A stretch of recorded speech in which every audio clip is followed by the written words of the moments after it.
स्थापना झाली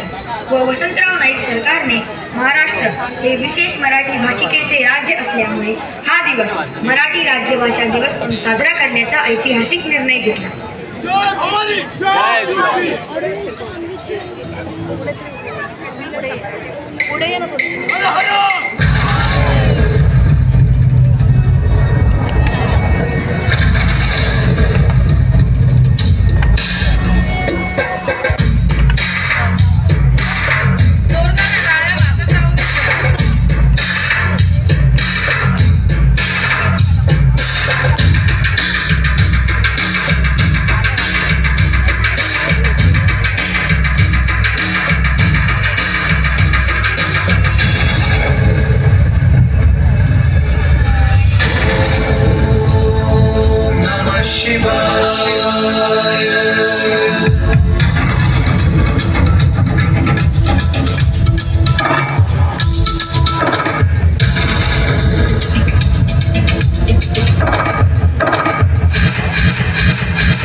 ज्येष्ठ कवी, कथाकार, कादंबरीकार आणि समीक्षक माननीय विवा शिरवाडकर,